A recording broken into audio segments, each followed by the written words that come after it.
and welcome back. Today I have a little bit different of a subject to talk about. A lot of times quilters are having to figure out batting size, backing size, binding size, you name it, border size. It just continues, and there's a lot of math involved.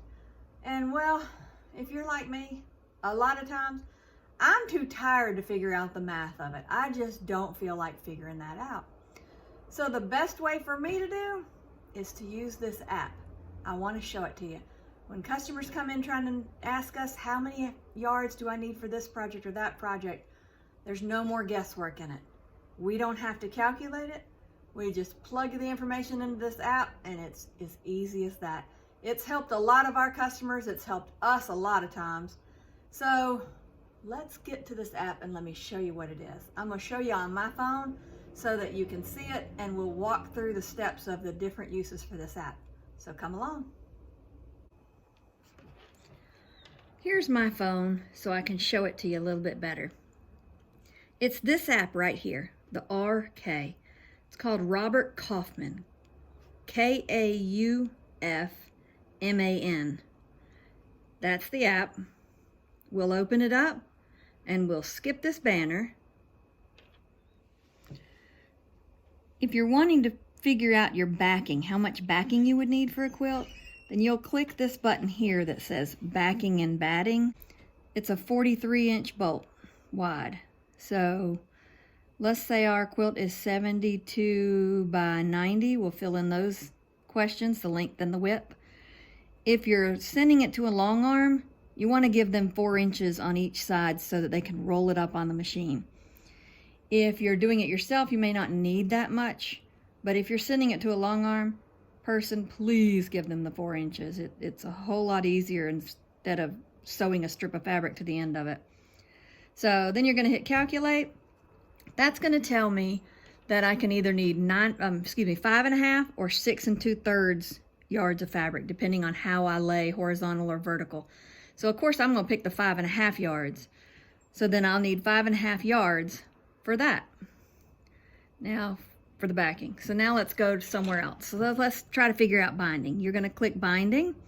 You're going to do the same thing. It's a 43-inch bolt width of fabric. Let's say we want 2.5-inch binding. And again, let's use the measurements of 72 by 90 for this quilt top. I'm going to hit calculate, and it tells me I need 5/8 of a yard for the binding. So it's that easy. And it does this for everything. So let's say borders. Let's say we want to put a border on it. Again, it's a 43-inch bolt width of fabric. Again, we're going to use the 72 by 90 for our quilt size. And let's say we want to put a border around it that's 2 inches wide. So we're going to put 2 there. And on the outside of that, we want to put a 4-inch border. So border 2, we want to be 4 inches. Then we're going to hit calculate. And it's going to tell us for border 1, we need 5/8 of a yard of fabric. For border 2, we need 1 3/8 yard of fabric. It's that simple. This app does all the calculations for you. It can't get any easier. So you no longer have to worry yourself over calculating it. Did I calculate it right or wrong? And how do I calculate it? This does it all for you. This is my favorite app. It also even has quilt sizes, what the average quilt size is for a twin XL, a full queen, king, California king. So there's a lot of things on this app you'll want to look through because, again, this is my favorite app. But let me show you one more app. This one right here, Quiltful. If you go into Quiltful, you can put out here, this is the free version, so you only get 10.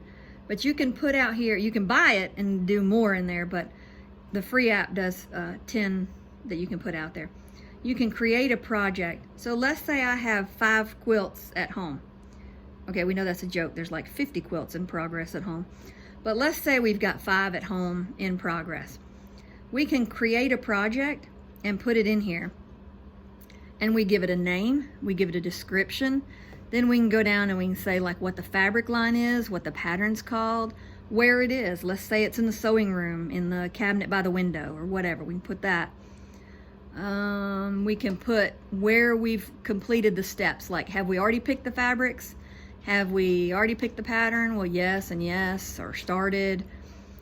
We've cut the fabrics, we've made the blocks, or we haven't made the blocks.